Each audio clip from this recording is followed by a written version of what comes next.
It's a tremendous tragedy that we have become the country that has the highest level of incarceration in the world.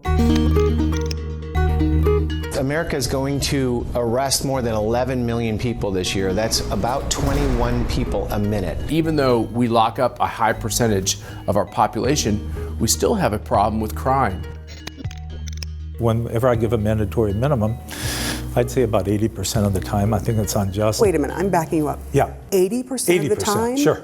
If we don't have punishments that fit the crime, we're going to drive people into our welfare system and back into a life of crime in ways that we all would agree we don't want to happen. You have to ask yourself, do we need to put this person, the nonviolent crime or victimless crime, there are other ways to punish them than spending $25,000 to $50,000 a year putting them in a box. Some politician may be happy going back to their constituents and say, oh, I really hammered these folks, but that hammer comes at a cost to the rest of society.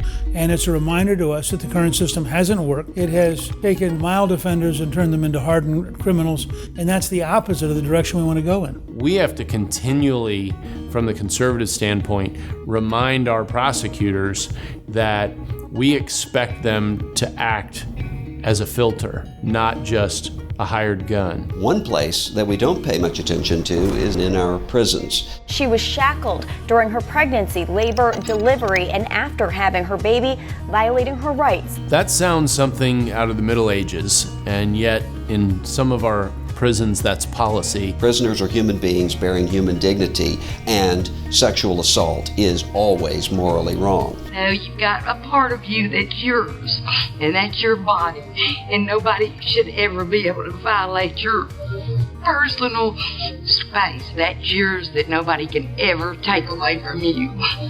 And he even took that away. That rape was not a part of my sentence. There are levels of inhumane abuse that should be stopped, and that every person is a human being, whether they're a convicted criminal or not. Back in 1992, I was arrested for the murder of a barmaid in Phoenix, Arizona, convicted solely on bite mark evidence, sent to death row, and finally in 2002, we had DNA evidence that matched another man, and I was subsequently released, and he was arrested for the murder. I spent 10 years, 3 months, and 8 days in prison for it. Going back and either overturning a judge or a jury's decision is a very hard thing to do, but when the evidence piles up after the fact, we need to be willing to go back and reconsider those convictions in the interest of preserving liberty.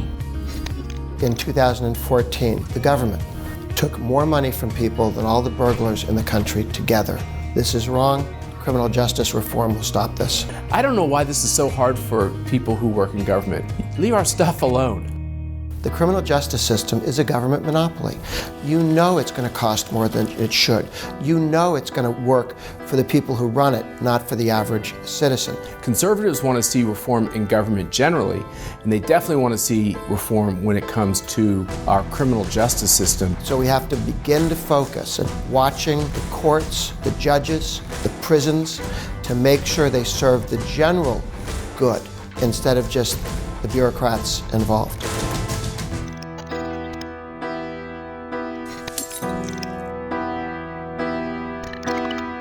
You can't do this at the federal level if liberals are leading the way. Conservatives need to lead.